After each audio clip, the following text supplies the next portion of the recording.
এটি যেমন একটি আধ্যাত্মিক অনুষ্ঠান যেখানে দেবতাদের সঙ্গে মানুষের সম্পর্ক স্থাপন করা হয়, তার পাশাপাশি তন্ময় দেববর্মা জীবন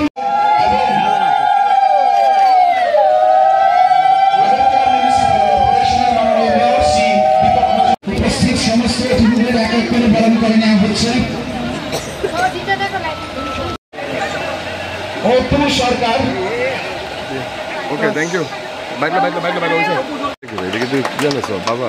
সবিতা দেববর্মা,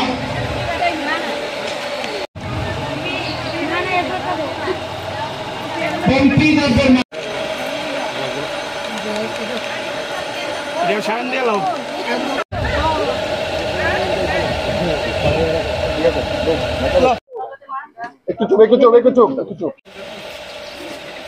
নতুন ত্রিপুরী নববর্ষ বৈশু থেকে শুরু হওয়া এই গড়িয়া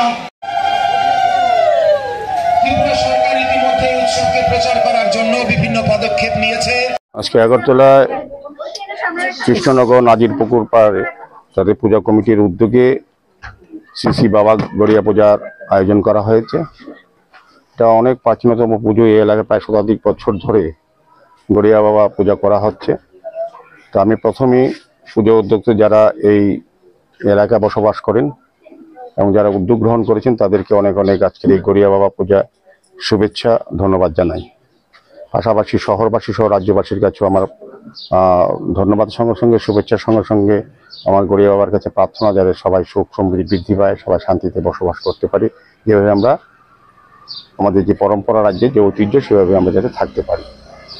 তো গড়িয়া বাবা আমরা জানি যে সমৃদ্ধি এবং শান্তির প্রতীক। প্রতিটি পরিবারে যাতে শান্তি সমৃদ্ধি বৃদ্ধি পায় সেই লক্ষ্যে রেখে আমরা গড়িয়া বাবার আরাধনায় ব্রতী হই। তো গড়িয়া বাবা আগে আমরা জানতাম যে এটা জনজাতি বা একটা অংশের মানুষের দেবতা। আসলে এখন রাজ্যের প্রত্যেক অংশের মানুষের কিন্তু গড়িয়া বাবা উনি দেবতা হয়ে গেছেন। এখন দেখবেন সারা রাজ্যের সঙ্গে শুধু আগে জনজাতি এলাকায় গড়িয়া বাবা পূজিত হতো, এখন সারা রাজ্যের বিভিন্ন প্রান্তে আগরতলা শহরের বিভিন্ন ক্লাব, সামাজিক প্রতিষ্ঠান, ব্যক্তি কিন্তু গড়িয়া বাবা পূজা করছে। জাতি ধর্ম বর্ণ নির্বিশেষে এইটাই একটা বার্তা যে আমাদের রাজ্যের একটা মহল তৈরি হয়েছে, যার যার ধর্ম কর্ম করার মতো জাতি জনজাতি সব অংশের মানুষ এই গড়িয়া পূজায় অংশগ্রহণ করে। এটা একটা ঐক্যের বার্তা, আমাদের রাজ্যের জন্য শান্তির বার্তা।